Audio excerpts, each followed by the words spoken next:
Hola, ¿qué tal? Buenos días. Buen día, profesora. Bienvenidos. Buenos días, maestra. A ver, voy a hacer una prueba. ¿Sí me escuchan? Sí, profesora, bien. Ah, muy bien. Sí, maestra. Ok. Sí, la escuchamos bien. Ah, qué bueno, gracias. Te voy a poner unos audífonos porque ahorita estoy en casa ajena y espero que no haya demasiado ruido. Al ratito que todo el mundo se despierte. Bueno, pues, ¿ya listos para su examen? ¿Ya preparados? Ya. Ya, qué bueno. O más o menos. Pues creo que este examen podría estar un poco sencillo, dado que pues nada más van a ser dos temas. Y si se dan cuenta, pues básicamente nada más va a ser un examen del capítulo, que creo que es el capítulo 9. que Ese se los dividí en dos partes. Capítulo 8 es el capítulo 8, porque lo que vamos a ver que es el capítulo 9. Bien, bueno, entonces vamos a comenzar. Eh, este tema del día de hoy habla o versa, como dicen por ahí, sobre las relaciones que se dieron en el Estado y en la Iglesia. Como ustedes recordarán, pues una vez que se da la conquista, se impone la religión católica como la única religión. De hecho, recordemos que es un momento muy crítico en el caso de Europa con respecto a la religión, porque es el momento en que se da la reforma protestante allá en Europa, y los españoles, así como los franceses y algunos estados italianos, pues son bueno, no predominante, más bien exclusivamente católicos. Ellos van a ayudar mucho al Papa durante lo que se va a conocer como la Contrarreforma, que no es otra cosa más que la búsqueda de seguir implementando la religión católica como única. Cuando termina la independencia, ustedes recordarán que también se está instituyendo la religión católica como única. Acuérdense que hay tres garantías: unión, libertad y catolicismo. O sea, son las tres garantías, ¿no? Por allá en ese 1821, cuando México despierta a la independencia. Sin embargo, en algunas partes del mundo europeo y sobre todo en Francia, en España no, pero en Francia sí, empiezan ya de una manera muy fuerte y contundente las ideas de que debe de haber una separación entre la Iglesia y el Estado. Y entonces hay que ir explicando algunas cosas, porque si nosotros lo vemos con nuestros ojos del siglo XXI, pues tal vez esto no parezca como muy claro. Pero lo que sucede es que en Europa la Iglesia pues realmente había tenido iba a decir una muy fuerte presencia, pero no creo que solamente haya sido fuerte, sino predominante. Eh, Inclusive en algunos siglos, durante la Edad Media, la Iglesia es quien tiene aún muchísimo mayor poder que los reyes. Los reyes europeos, y en términos generales los estados europeos, se van a ir consolidando, se van a ir fortaleciendo poco a poco con el paso de los siglos, pero la Iglesia prácticamente desde el inicio, o sea, es una institución verdaderamente fortísima. ¿Por qué? Bueno, pues debido a todos los diezmos, a todos los impuestos que los ciudadanos comunes tenían que pagar a la Iglesia. Entonces esto los fue empoderando a toda la jerarquía católica, los fue empoderando, de tal forma que inclusive había ocasiones en que algún rey, sobre todo de reinos no muy fuertes, pues solicitaban el apoyo papal, ¿no? Esto, bueno, pues ya cuando llega la conquista aquí en América, eh, se da por la misma línea, va sucediendo exactamente lo mismo, pero insisto, a partir del siglo de las luces, recordemos que el siglo de las luces es el siglo XVIII. Pues a partir del siglo XVIII, estos ilustrados franceses pues empiezan a cuestionarse de manera también ya más radical, porque esto ya se venía haciendo siglos atrás, pero de una manera muy tímida, de alguna manera muy sencilla, pero ya en el siglo XVIII los ilustrados franceses comienzan a cuestionarse el por qué se debe de seguir sirviendo en la iglesia. Se señala que son dos entidades, la iglesia y el gobierno, tendrían que ser dos entidades separadas y empieza un poco esta idea, pues una idea que pues en algunos estados europeos no va a terminar de cuajar hasta el siglo XIX. En España, por ejemplo, también prácticamente no se da ya hasta finales del siglo XIX, pero vamos a identificar que aquí iba a decir en América, pero específicamente en México, desconozco cómo se dio en los demás países latinoamericanos, pero específicamente en México, esta idea de separación e iglesia ya va a cuajar, sobre todo a partir de la segunda mitad del siglo XIX, que es cuando los liberales pues se van a hacer con el control del país. Un control muy raquítico, muy endeble, porque la verdad es que finalmente los otros grupos sociales, mejor dicho políticos, los otros grupos políticos, pues van a hacer lo que esté en sus manos para quitarles este poder a los liberales. Entonces, ahí, a través de varias guerras que ahorita vamos a ver, los liberales van consolidando poco a poco esta posibilidad de separación entre la iglesia y el Estado. Y como vamos a ver, a nosotros, eh, bueno, por ejemplo, a mí en mi caso, en la preparatoria, nos hablaban mucho de los beneficios de la separación entre la iglesia y el Estado, pero vamos a ver que en la práctica no fue tan bueno, y no lo estoy diciendo porque yo sea católica, sino porque hay muchas cuestiones económicas de fondo que el Estado mexicano no supo manejar. Pero bueno, vamos a, a entrar de lleno entonces. Habría que señalar, bueno, ya hemos dicho en varias ocasiones que había dos grandes tendencias, conservadores y voy a decir republicanos, aunque los republicanos pues estaban divididos en dos partes, ¿no? Los que querían una república centralista y los que querían una república federalista. Recuerden, federalista pues le otorgaba cierto grado de autonomía a los estados, siempre estando supeditados a la figura del poder ejecutivo, y los centralistas pues negaban esa autonomía a los estados y querían que todo eh, pues fuera para el centro del país, que era en donde estaba la sede del poder ejecutivo. Esto, lejos de traer beneficios, pues realmente eh, hubiera retrasado el avance del país. En ese sentido, pues pareciera ser que digo, bajo algunas circunstancias específicas, el poder liberal, pues sí era hasta cierto sentido como la mejor opción. Bueno, entonces estamos en esta segunda parte del siglo XIX, en donde se va a dar lo que se conoce como la Revolución de Ayutla.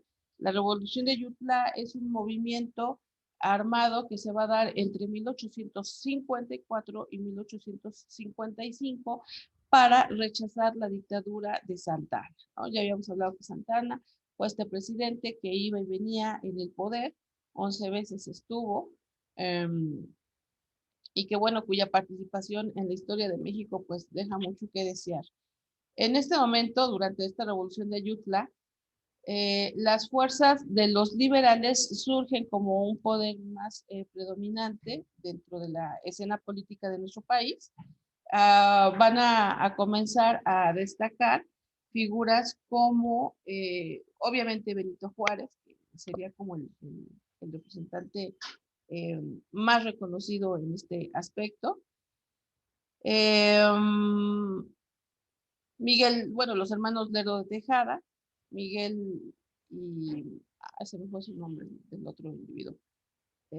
Miguel Lerdo de Tejada y, bueno, se me fue ahorita su nombre, ahorita me acuerdo.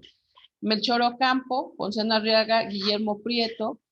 Este grupo de personajes, obviamente junto con muchos más, van a darse a la tarea de ir estableciendo las bases para una nueva constitución.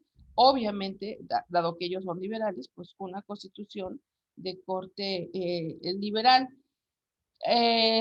Para decirlo en términos muy generales, pues lo que ellos proponían, estos liberales, era un estado laico, un estado fuera de la religión, que fuera un estado republicano y liberal. Cuando yo digo liberal, estoy refiriéndome a todas estas tendencias o todas estas ideas esbozadas durante la ilustración. Esta cuestión de separación de poderes, de libertad, libertad de persona, libertad de expresión, libertad de imprenta, igualdad, por ejemplo, aquí tenemos esta idea liberal, igualdad en el sentido de que todos somos iguales, no debería de haber privilegios. Recuerden que las jerarquías en el mundo europeo y que por ende van a pasar aquí a la Nueva España, pues es en donde la realeza está en la cúspide de la escala social, están hasta arriba, luego viene la nobleza, el clero alto, y bueno, estas tres instancias, nobleza, realeza y clero alto, no pagaban impuestos. Al contrario, más bien vivían de los impuestos que la gente común les otorgaba a ellos. Había impuestos que se le tenían que pagar, por ejemplo, en Europa al señor feudal, y aquí que se le tenía que pagar a los españoles, ¿no? Impuestos que se les tenían que pagar a los españoles, impuestos que se les tenían que pagar a la iglesia, sí o sí, porque bueno, como decía hace ratito, si nosotros lo pensamos en términos de nuestros ojos del siglo XXI, los que somos católicos, pues realmente ya no estamos impuestos a pagar un diezmo, ¿no? Yo creo que, pues yo he visto que mi madre ha pagado diezmo 2 o 3 ocasiones en toda mi vida y bueno, yo no he pagado jamás diezmo, no, nada más limosnas y dádivas comunes. Pero en aquellos años era sí o sí, o sea, no había verdaderamente otro camino. Y bueno, esto ya lo hemos dicho en varias ocasiones. Recuerden que a finales del siglo XVIII, cuando se hacen las reformas borbónicas, pues estas reformas borbónicas en términos generales no van a ser otra cosa más que el aumento de los impuestos a los señores, bueno, a la casa real. Entonces, se pagaban muchos impuestos por parte de la gente común, por parte de la gente del pueblo, y estas otras personas no pagaban absolutamente ningún impuesto. Dentro de las cuestiones de la Revolución Francesa, pues es que este cuestionamiento de por qué ellos no pagan impuestos y por qué nosotros, la gente del pueblo, sí paga impuestos. Entonces, dentro de los aspectos de igualdad, pues era también esta cuestión que las leyes iban a ser iguales para todas. Acuérdense que había fueros, esto también lo hemos dicho, fueros militares y fueros religiosos. Entonces, la igualdad, que yo la pongo aquí en una sola palabra, pero pues abarca, es extensísima, es igualdad en muchos aspectos. Igualdad en las cuestiones económicas, en las cuestiones de impuestos, como lo acabo de decir, igualdad en cuanto a las leyes, no porque era sacerdote, o no porque era militar, o no porque era noble, pertenecía a la nobleza, no iba a pagar los delitos que llegara a cometer. Entonces, digamos, estas son dos de las muchas vertientes que tiene esta palabra igualdad, ¿no? Y otra de las cosas que pregona el liberalismo, y es muy importante, es la propiedad privada, porque acuérdense que había propiedades comunales. Entonces, y este punto es importante para ir entendiendo las leyes de reforma. Entonces, había muchísimas propiedades comunales y los liberales dicen no, o sea, cada persona que pueda adquirir, que pueda pagar un predio, pues tiene que ser el dueño único y este dueño pues tiene que hacerlo producir, tiene que hacerlo trabajar. Entonces, esto lo estamos diciendo en un México, en el siglo XIX, mediados del siglo XIX, donde primariamente quien tenía mayores extensiones de tierra, pues era la misma iglesia. Los liberales van a estar en contra de esta situación y bueno, pues van a comenzar a establecer estas leyes de reforma precisamente para poder asegurarse el respeto a la sociedad privada. Los conservadores, pues lo opuesto, ¿no? Ya dijimos, eh, ¿cómo se le llama? Un gobierno en donde el rey, y sobre todo un rey europeo, pues fuera el que gobernara en el país, donde, por eso son conservadores, donde se siguieran conservando los privilegios que se tenían cuando el país pertenecía a parte de España, eh, era la Nueva España, y pro, propugnaban, perdón, por sociedades cooperativas. Que bueno, esto pues era una figura que ya se había dado durante la conquista, durante la corona, y que bueno, también teníamos antecedentes antes de la colonia, ¿no? Muchos territorios de las antiguas culturas mesoamericanas, pues se regían bajo este esquema, ¿no? De sociedades corporativas. Ok, viene entonces la transformación completa y total de nuestra Constitución, que no se va a dar de la noche a la mañana ni se va a dar en un solo paso. Va a comenzar a ver, eh, bueno, esta transformación, estas leyes de reforma se van a dar en varios momentos, también porque la vida del país pues estaba convulsionándose, entonces pues van a ser varias las circunstancias. Las leyes de reforma entonces las vamos a entender como un cuerpo normativo en donde pues precisamente estos liberales van a expresar sus ideas sobre esta libertad de cultos, sobre la nacionalización de las leyes, perdón, de los bienes del clero, y que primero van a surgir como leyes que no están subidas, o al menos en un primer momento no fueron subidas a rango constitucional, porque obviamente el poder de los liberales no era tan fuerte, entonces no era como tan fácil o tan sencillo que estuvieran dentro de la Constitución, pero conforme los liberales, a partir de los siguientes años, estoy hablando de 1855, 1860, 1865, 1870, fueron haciéndose cada vez más fuertes, entonces tuvieron mayor libertad precisamente para subir estas leyes de reforma a rango constitucional, ¿no? Cuando más o menos, bueno, no más o menos, en 1854 se va a dar esto que les decía yo hace ratito,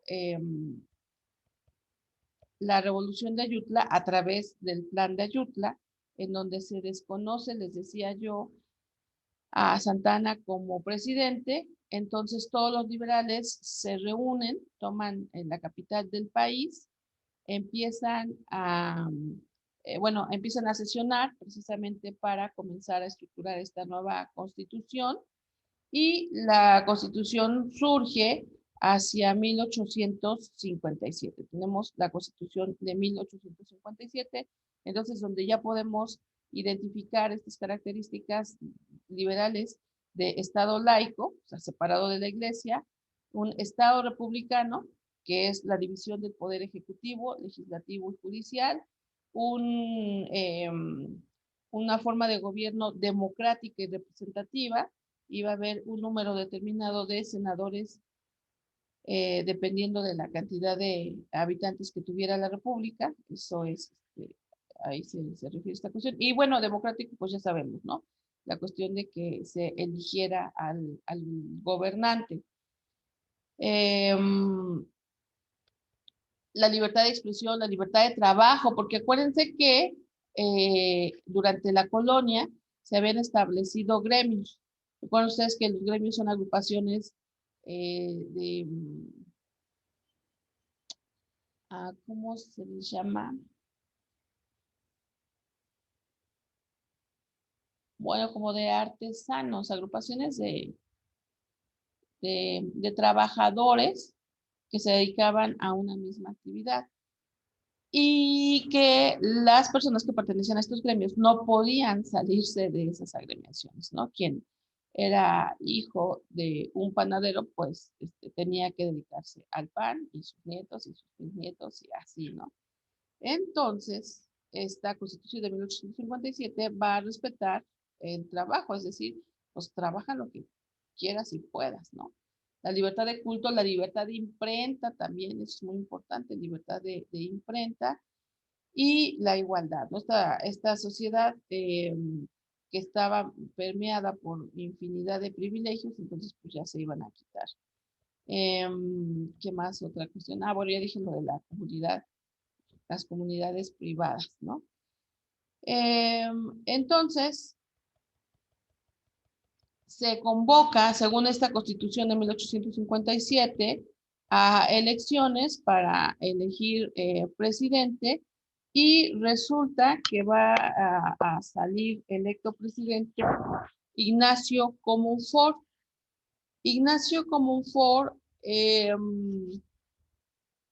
el primero que se va a ver visto, se va a ver con la presión de regir, de gobernar bajo esta constitución que es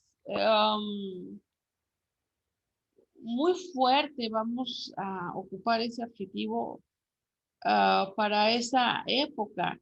Imagínense ustedes un país donde prácticamente todos son católicos.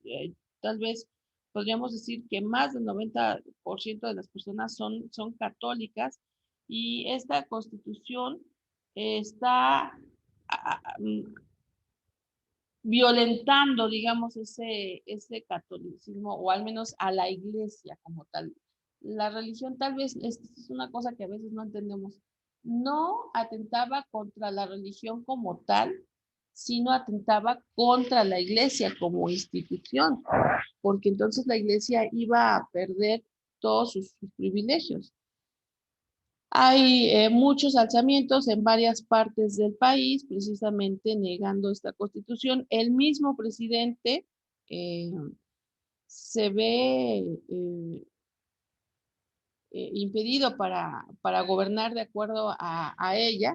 Se habla, por ejemplo, de que los sacerdotes pues empiezan a correr, bueno, no a correr, sino a señalar realmente que va en contra de Dios, que las personas que que juren esta constitución, están pecando, que se van a ir al infierno. Entonces, imagínense ustedes, ¿no? Y se decía que el confesor de la madre del presidente, de Comonfort, pues influyó muchísimo en ella para que esta mujer pues llegara y le dijera a su hijo que pues estaba muy mal todo lo que estaba haciendo y que pues realmente estaba muy preocupada porque se iba a ir al infierno junto con él, ¿no? Junto con su hijo. Entonces, como a manera de chantaje emocional, pues le dice que tiene que dejar esa constitución porque de lo contrario su madre iba a arder en el infierno, ¿no? Entonces, digo, esto es como un chisme histórico, pero para que se imaginen la importancia y la trascendencia en ese momento. Nosotros desde que nacimos pues estamos con una constitución que sigue guardando, bueno, al menos intenta guardar estos preceptos, entonces son como muy comunes para nosotros, pero para la gente de hace 150 años, pues esto era verdaderamente algo fatal, ¿no? Y entonces Ignacio Comonfort pues decide desconocer tontamente la Constitución, digo tontamente porque la Constitución es la que lo ha llevado a ser presidente y al desconocerla, pues también se desconoce a él como presidente. Entonces, en ese momento, cuando Comonfort desconoce la Constitución, pues obviamente ya no puede ser presidente y por esta situación tiene que subir como presidente interino por primera vez, va a ser la primera vez que Benito Juárez va a tomar la presidencia, como, insisto, como presidente interino, ¿no? Se va a dar un movimiento armado que se conoce como la Guerra de los 3 años, que muchas veces me preguntan, ¿por qué la Guerra de los 3 años? Que fue de 1850 y 1800, ay, se me fue. Realmente duró como 24 meses, pero abarcó parte de 1857, 58, 59. Por eso le dicen Guerra de los 3 años, pero realmente pues no abarcó tanto tiempo, ¿no? Es un momento histórico en donde vamos a tener dos presidentes, por una parte Félix Zuluaga del lado de los opositores y Benito Juárez como presidente interino. Después Félix Zuluaga va a tener por ahí algunos problemas con los representantes de los conservadores y entonces va a surgir la figura de Miguel Miramón. Entonces son momentos bastante extraños porque tenemos dos presidentes, ¿no? Primero Zuluaga y Juárez simultáneamente y luego Miramón y Juárez también simultáneamente, ¿no? La estabilidad del país, pues prácticamente no existe, hay intervención militar, se da entonces, como dije, esta guerra de reforma y lo que va a hacer como consecuencia de esto es que Veracruz sea el lugar en donde Benito Juárez decide establecer el gobierno, lógicamente tiene que salir de la capital, entonces se establece en Veracruz y ahí se van a comenzar a dar estas leyes de reforma cuyas situaciones o puntos.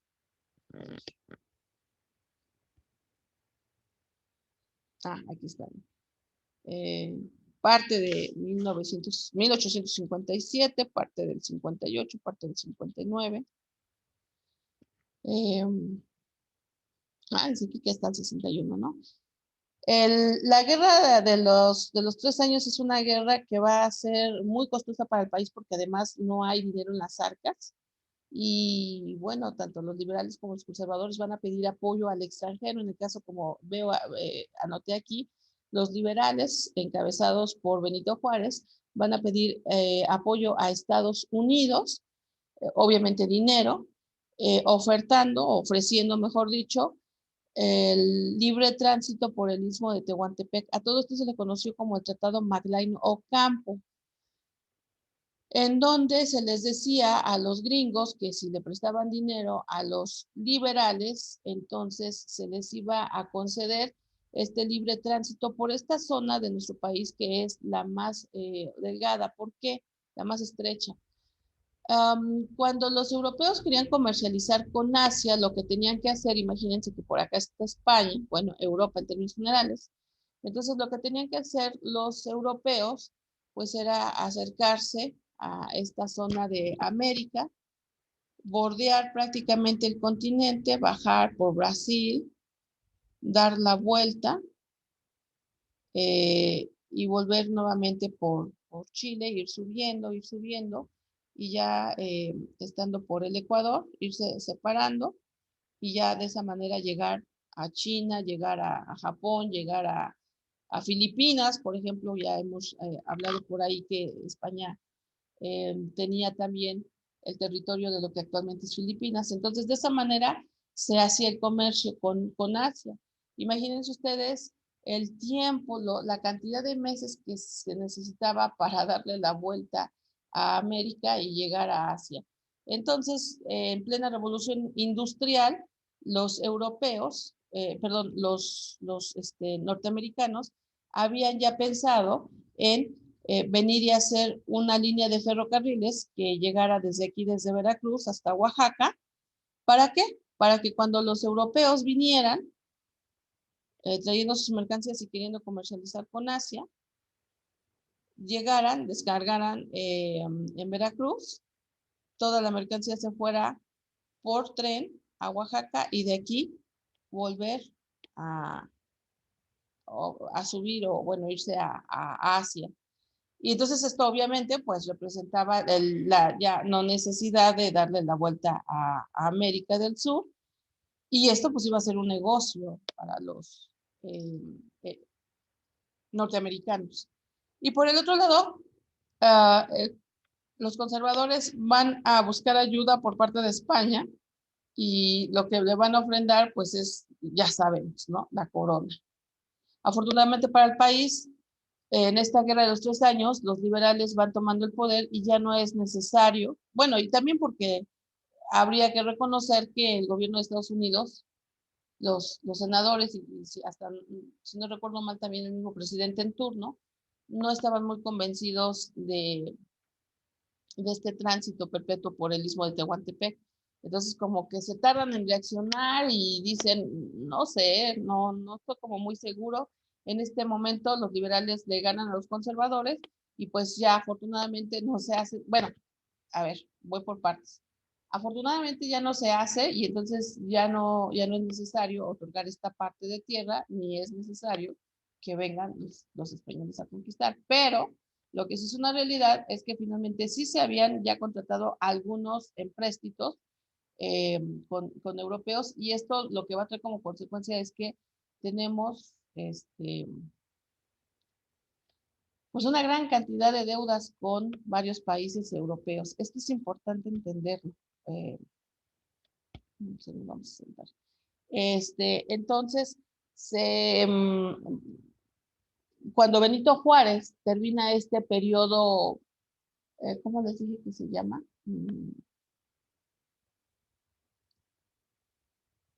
Bueno, cuando Comonfort desconoce la Constitución y entonces y Juárez sube, después de este periodo, va a convocar a elecciones y ahora sí va a ser elegido como presidente. Ahí es donde ya se van a empezar a afincar ya bien estas leyes de reforma. Vamos a tener, por ejemplo, la primera, que va a ser la ley de desamortización de las fincas rústicas y urbanas. Esta ley de desamortificación de las fincas rústicas y urbanas básicamente hacía referencia a que todos estos terrenos que tenía la iglesia y que no ponía a trabajar eran terrenos, digamos, que estaban muertos. Entonces, el país tenía el derecho de nacionalizarlos. Recuerden ustedes que una nacionalización, para decirlo en términos muy, muy sencillos, es como una compra a fuerza, ¿no? No es de que me lo quieras vender o no, o sea, yo te lo voy a comprar. Y, pues obviamente, eh, al costo que a mí me convenga. ¿Cuál era el objetivo? Bueno, pues ir fraccionando todos esos terrenos, partirlos y ponerlos a la venta. Aquí un punto importante, y por qué de repente las leyes de reforma son altamente criticadas, porque ¿quién va a comprar esos terrenos? ¿Los indios? ¿Los indígenas? No. Estas tierras se le quitan a la iglesia, se fraccionan y se venden para el que tiene más dinero. A final de cuentas, esta es la cuestión. Por eso es que durante esta última etapa del siglo XIX se van a crear grandes haciendas muy ricas. ¿Por qué? Porque solamente los adinerados son los que van a tener la posibilidad de comprar esas tierras que se llamaban tierras rústicas, ¿no? La nacionalización de los bienes eclesiásticos, que es otro de los puntos que se van a manejar en estas leyes de reforma.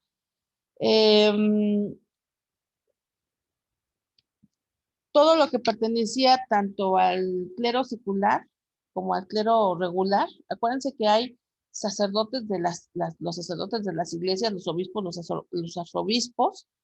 Ese es un tipo de clérigos, y los que estaban en los conventos, ¿no? Las diferencias, perdón, los diferentes congregaciones que ya habíamos dicho en algún momento, como los betlemitas, los franciscanos, los dominicanos, los carmelitas, todas estas cofradías, finalmente se les van a expropiar sus bienes. ¿Por qué? Porque el Estado, el gobierno, no tenía dinero, los estados estaban empobrecidos. Desde que terminó la guerra de independencia, allá en el siglo XXI, el país se seguía levantando, primero en una zona, luego en otra. Pasaron los años, estamos ya prácticamente en 1860, y el país no ha conocido verdaderamente paz o estabilidad. Entonces, esto trae como consecuencia que no se ha podido trabajar la tierra. Les dije el otro día, Europa estaba ya en plena revolución industrial y aquí no teníamos absolutamente ninguna fábrica. O sea, nomás para que imaginen lo atrasado que estábamos, ¿no? Entonces, esto trajo como consecuencia que el gobierno no tuviera dinero y por eso se hace esta nacionalización de bienes para que el gobierno tenga pues solvencia económica. Dentro de las otras cosas que también se van a establecer en esta primera parte de las leyes de reforma es bueno, todos los servicios que prestaba la iglesia, como lo era el matrimonio, bueno, primero desde el bautizo, el matrimonio y los entierros, obviamente estoy hablando de las personas fallecidas, van a dejar de ser servicios prestados por la iglesia y ahora se van a convertir en situaciones civiles, porque esto era dinero que también le entraba a la iglesia por estos conceptos. Entonces, a partir de este momento, cuando una persona nace, el documento importante pues es el acta de nacimiento, que es una institución civil, ¿no? Cuando una persona, bueno, cuando las personas se casan, ya la iglesia pues puede casarlo si quiere, pero finalmente el matrimonio reconocido es el civil, ¿no?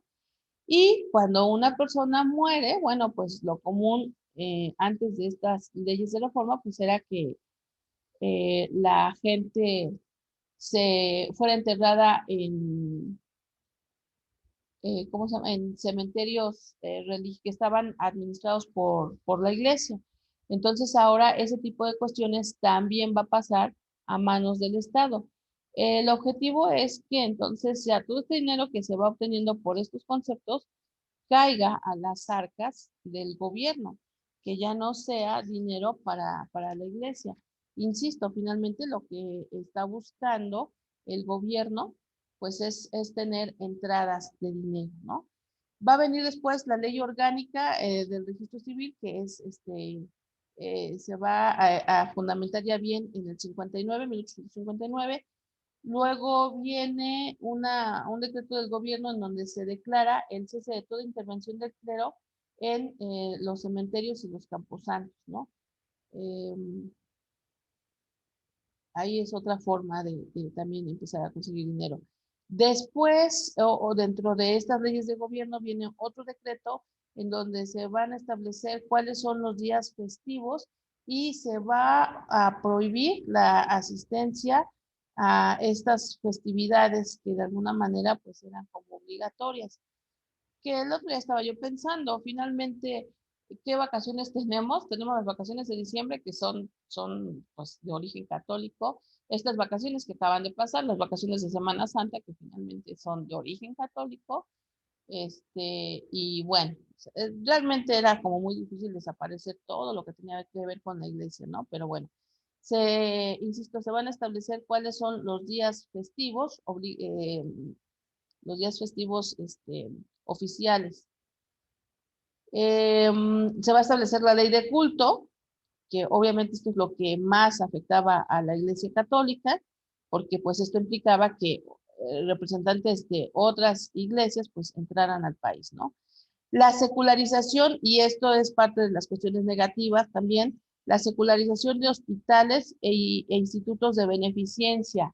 La iglesia tenía la administración de hospicios o de lugares